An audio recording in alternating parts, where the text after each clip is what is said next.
Hello, Serge here from the Backyard Driving Range. We have a question today that came in to customer service, and this one is from Chuck Rankin. And Chuck says, the upright swing has given me super control. I am straighter and closer to the pin on most shots than ever before. Unfortunately, my driver distance has gone from 250 or 260, even more when I was younger, to 225 to 230 using the surge swing. Can you give me some pointers on how I can recoup some of my distance? I notice all my shots are going lower without the usual carry I am accustomed to. I used to generate a lot of power with my low swooping swing big turn. Maybe some mental keys to get a bit more turn or something. But we certainly don't want to get a bit more turn, because that would be violating the #1 tenet of the peak performance golf swing, which is a 3/4 limited turn swing. Along with this, I have another one I want to read, which is exactly on the same subject, and this one comes from Chuck Kachina. And Chuck says, I have been using the PPGS concept using a 3/4 backswing, and I find that I consistently hit a straight ball, but no matter what I do, I cannot get acceptable distance.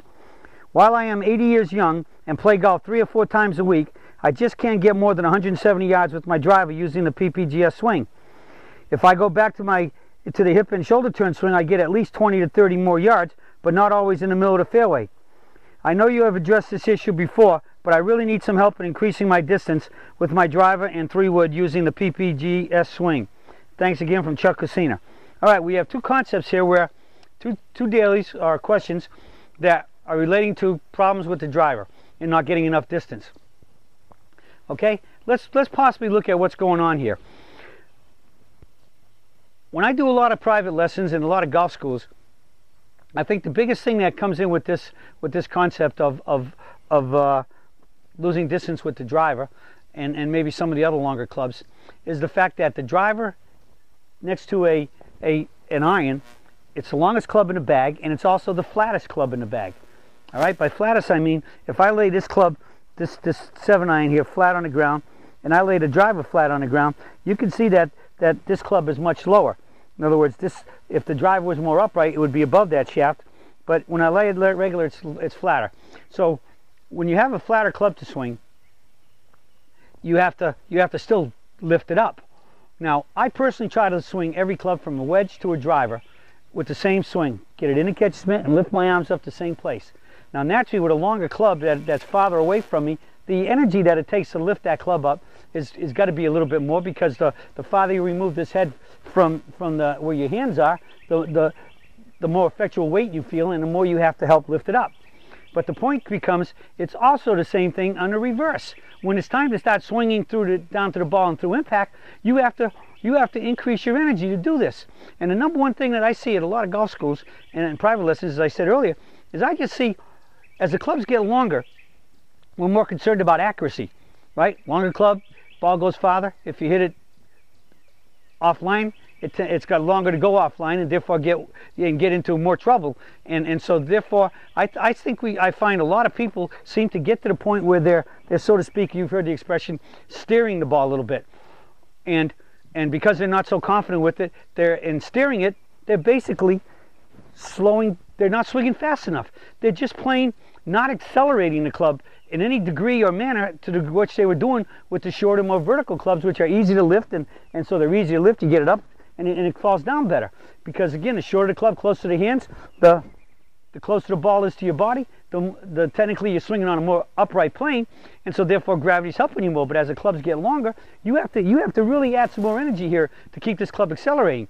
And so one of the things I hear so often with golfers, especially seniors and ladies, is that they want to feel like they want to keep their tempo smooth and steady, and sometimes they've even used the word slow. They want to keep it steady, the same all the way through. Well, that's not acceleration. We know that the concept of impact, hit the ball relatively straight, is that the club has to, using this as my aiming line, the club has to approach the ball on the aiming line, strike it on the line and be square, leave on the line accelerating, and hit the ball solid in a sweet spot while doing the first 3. Notice the word accelerating. So I think that Dave Seaman, my head instructor, has started doing one of these things at all his golf schools. He brings these so everybody can have one if they don't have one in their bag, and we call this the swish test. You want to get up here, and when you swing this, you want to hear the swish, and hopefully this camera can pick it up. And where do you want to hear the swish? Right about where impact is. Now many golfers go like this and they hear it back here. That's an early release. You don't want it there. You want to hit it. It should be right at the impact point is where you hear the swish. Now again, if I just swing this nice and smooth, I got a little swish, but it's nothing compared to that. And I think realistically, even in just watching me on this camera, I think it's easy to see that the speed I just swung right there, and this one, the second one's a lot faster. The eyes can make that out.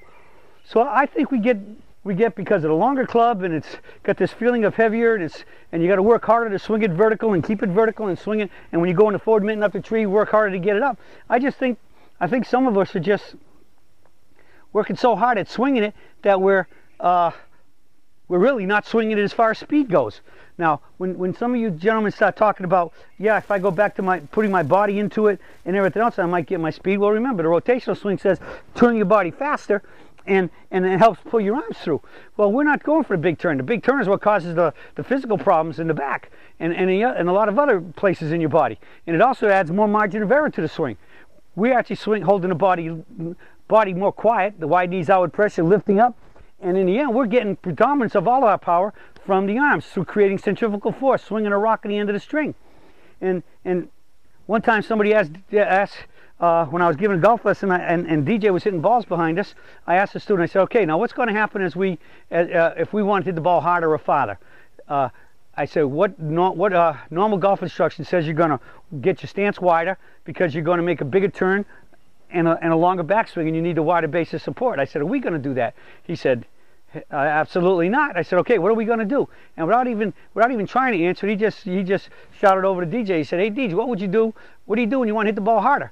And DJ had an iron in his hand. He was just about ready to hit it, but the driver will do here. He said, I hold my legs more, and I swing my arms faster that way, pointing at the target. So we're the rock on a string. As the rock goes, as you let more string out, and the rock on the end of this string, imaginary string I'm seeing here, goes faster and faster, what happens to the hand? The hand slows down. Well, this is the rock, this is the string, and this is the hand. And as this rock is farther away because of a longer string, especially with a driver, we still have to make sure that we're really accelerating this thing.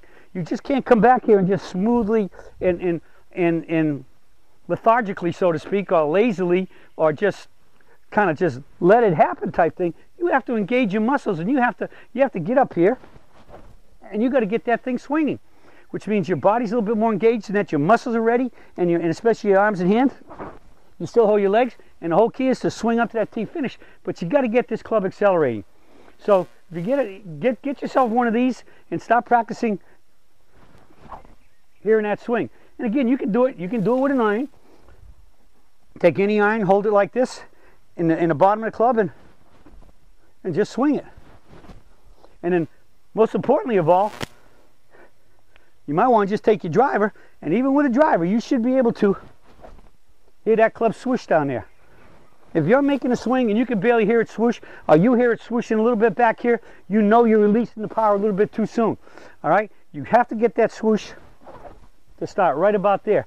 So probably you need to go, anybody that's hitting a lot of the irons good, but not really hitting the driver that good either. A, I didn't say this earlier, but I'll say it and I'll close with this.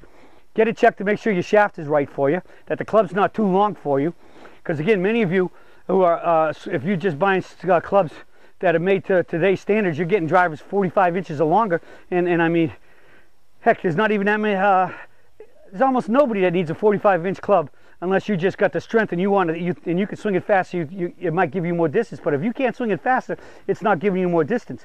I swing a 43-inch driver. I'm 5'9", and I think almost anybody over 44 inches is swinging way too long. So get your length checked out. Go see a good fitter, and get that checked, and make sure that you have this club accelerating, that you can accelerate it. And if you got a really long driver, start choking up on it, choking down on it, and swing it. And see if you don't feel that you can accelerate it faster down there. Because if you can hear more swoosh, that means you're swinging it faster. And since it's mass times velocity squared is the concept of distance, swing the club faster, the ball goes farther. If you hit it solid in the middle and online, you start getting more swoosh down there by choking it up. Try that on the golf course, and I'll bet you that turns into hitting the ball longer. But again, long's only good if you can hit it straight. So sometimes we have to have a trade-off here. Yeah, I could hit it maybe longer if I swung at it harder, but if I'm starting to get too much dispersion in my driver and I'm getting in trouble now, what good is that? Best way to play golf is fairways and greens. So sometimes we got to give up a little. We can swing a lot harder than we normally would swing, and when I hit it good, it's great. But when I miss it, it's awful. That doesn't work either. So you might have to have a swap off here, and a lot of us don't want to because we want that distance. But that's just a fact of life. Sometimes as we get older, we're going to be losing speed, and you got to learn to live with it. And in the end, I'm more interested in keeping the ball in the fairway. I'll give up yards to stay in the fairway. It's a decision a lot of you might not want to make, but you're probably going to have to make it if you want to keep playing better golf, because fairways and greens is a lot easier than hit it out of the rough and chipping out of the woods and losing balls. So, but get that swoosh. Make those practice swings. Get the swoosh. Maximize your swoosh with control, where you can hit the ball straight and keep it in play. Achieve those two things and you'll get the distance you want, or at least a reasonable more distance than you had. And with that, you'll be playing better golf as long as you keep it in the fairway. That's it for the search for today, and I'll be talking to you all again soon.